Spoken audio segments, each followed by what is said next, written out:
Hey, good morning, guys. My name's Adam over here at Gainesville Health and Fitness, and today we've got another video in our series focusing on some ways to get a little bit more juice for the squeeze out of some of our favorite exercises and stretches. A really common warm-up that we tend to see a lot of here is some version of shoulder external rotation. So kind of the most common version we see of this is using some sort of a band tied to a thing that hopefully doesn't move.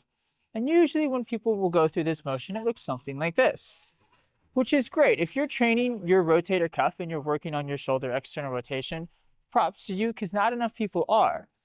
The thing is, though, is we do want to make sure that we're going about this in such a way where we don't have any other compensatory movements, because if we're cheating and rotating through the torso, then I'm not actually training the range of motion of the shoulder very much.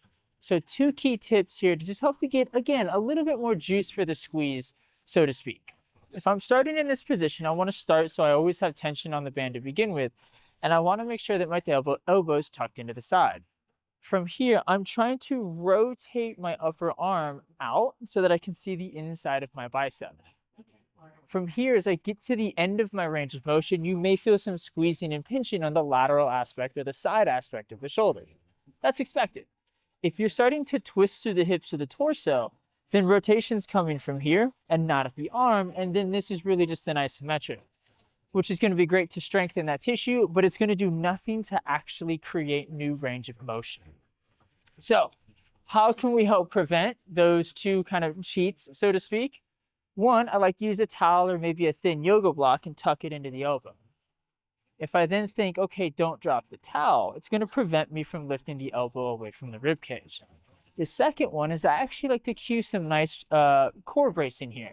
So I'm going to root my feet into the floor, I'm going to get nice and stiff, and I'm going to find a landmark directly in front of me. So my sternum and my nose are facing that landmark. Then I'm going to open that left hand as far as I can until I feel that squeeze. I'm trying to show off the inside of my bicep here. And then I'm coming back nice, slow, and controlled, because we want that time under tension. That's how we create tissue change. I'll go back out and rinse and repeat for however many reps and sets I feel is appropriate. Once again, guys, my name's Adam over here at Gainesville Health and Fitness. Try some of these little modifications and hopefully you can get a little bit more out of your favorite warm-ups and stretches.